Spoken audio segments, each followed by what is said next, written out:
नमस्कार दोस्तों, स्वागत है आपका मोबिकेशन हब के यूट्यूब चैनल में। आज के इस वीडियो में मैं आपको बताऊंगा Redmi 10 4G मोबाइल जो है, उस मोबाइल के अंदर अगर आपके पास में चार्जिंग से रिलेटेड कुछ इश्यूज़ आ रहा हो तो आप किस तरह से उसको फाइंड आउट कर सकते हैं, कौन सी लाइन को कैसे फॉलो करना है। तो सबसे पहले हम लोग यहाँ पर देखते हैं, एक कनेक्टर है यहाँ पर J6707। ये वाला जो कनेक्टर है, ये कनेक्टर आपका B2B कनेक्टर होगा, मतलब कि बोर्ड टू बोर्ड कनेक्टर, सब बोर्ड से मेन बोर्ड तक। अगर सब बोर्ड से नीचे कुछ इश्यूज़ आ रहा हो तो आप उसको रिप्लेस कर सकते हैं। मेन बोर्ड से कोई प्रॉब्लम आ रही हो तो उस कंडीशन में हम लोग क्या करते हैं, मेन बोर्ड को चेक करते हैं।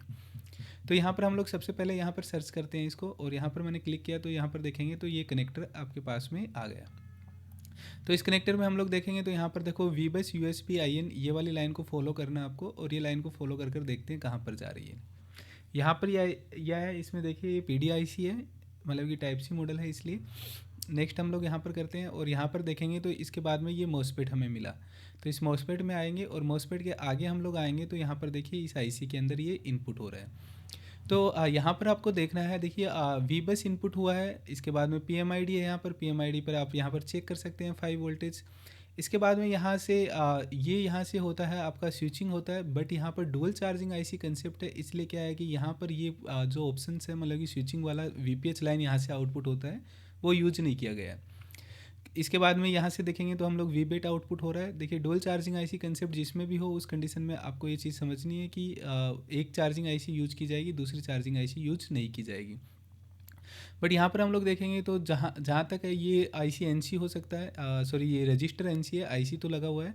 तो यहाँ पर हम लोग देखेंगे तो बेड सेंस का लाइन है, और इसके बाद में आपके पास में bed sense positive, bed sense negative, HTSL interrupt line जो कि CPU से कनेक्टेड होता है, VAC लाइन, इस वाली लाइन के थ्रू IC जो IC से IC के पास में वोल्टेज पहुंचता है, और इसके बाद में ये IC इसका गेट ओपन करती है मॉसफेट का। तो यहाँ पर आप देखेंगे तो इस तरह से पूरा कंसेप्ट डुअल चार्जिंग IC के मैंने बहुत सारे वीडियोस बना रखे हैं, आप देखेंगे तो सेम ही कंसेप्ट मिल रहा है अभी भी हमें। इसके बाद में हम लोग इस वाली लाइन को फॉलो करते हैं, क्योंकि वीबस देखना है और कहीं पर कहाँ जा रहा है। तो इसके बाद में यहाँ पर देखते हैं हम लोग, यहाँ पर आप देखेंगे तो SW चार्जर लिखा है, ये चार्जिंग IC है। तो इसमें देखेंगे तो 24 पिन का चार्जिंग IC है, BQ25890।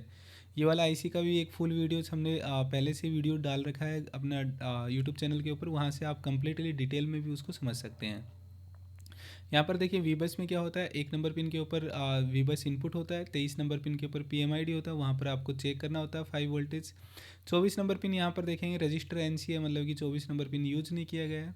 2 और 3 नंबर प्लस DMDP की लाइन होती है, जो कि आपका कनेक्ट किया जाता है B2B कनेक्टर से।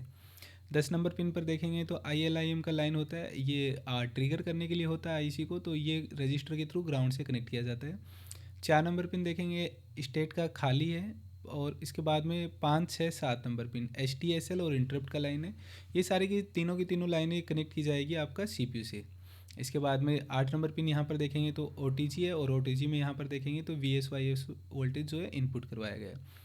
9 नंबर पिन C का है, C का लाइन जो होता है एक रजिस्टर के थ्रू हम लोग देखेंगे तो ग्राउंड से कनेक्ट किया जाता है।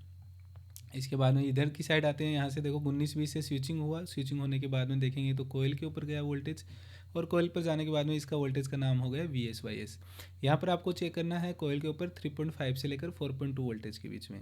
इसके बाद में यहाँ पर एक कैपेसिटर लगा हुआ है C2928, और 2928 ये वाला कैपेसिटर जो है इसे बूट कैपेसिटर बोलते हैं। इसमें क्या होगा, ये कोयल की तरफ जहाँ कनेक्टेड है वहाँ पर आपको वोल्टेज शो करेगा 3.5 से 4.2 के बीच में, और इसके अपोजिट साइड में डुअल वोल्टेज शो करेगा। यहाँ पर हम लोग देखेंगे आगे 22 नंबर पिन है, 22 नंबर पिन से रीजन वोल्टेज आउटपुट होता है। इस वाली लाइन के अंदर आपको चेक करना है 4.7 वोल्टेज। पिन 17 और 18 ग्राउंड है। 15 और 16 के ऊपर यही जो 19-20 से स्विचिंग हुआ वोल्टेज, यही वोल्टेज आपका 15 और 16 नंबर पिन के ऊपर आता है। फिर 13 और 14 नंबर पिन से VBAT के लिए, बैटरी के लिए वोल्टेज आउटपुट होता है। ये वाला वोल्टेज अकॉर्डिंग आपका बैटरी कितना चार्ज है उसके अकॉर्डिंग वहाँ पर जाता है। इसके बाद में Q1 का लाइन है, Q1 का लाइन ये जो है आपका ऑन ऑफ स्विच से कनेक्ट किया जाता है। इसके बाद में TS है, TS में आप देखेंगे तो यहाँ से देखिए 22 नंबर पिन से रीजन वोल्टेज आउटपुट हुआ था, वही रीजन वोल्ट TS वाले पिन में कनेक्ट होगा। बट कैसे कनेक्ट होगा, यहाँ पर देखिए एक डिवाइडर सर्किट बनाकर कनेक्ट किया जाता है। तो यहाँ पर ये R1 है, ये R2 है, और इसके थ्रू कनेक्ट किया जाएगा यहाँ पर। और ये लाइन होती है टेम्परेचर को सेंस करने के लिए, IC के टेम्परेचर को सेंस करने के लिए। तो इस तरह से आपको चेक करना है। अगर आपके पास में चार्जिंग से रिलेटेड कोई इश्यूज़ आ रहा हो तो आप इस तरह से पूरा कंप्लीटली चेक कर सकते हैं कि कैसे कैसे लाइन को कैसे कैसे फॉलो करना है।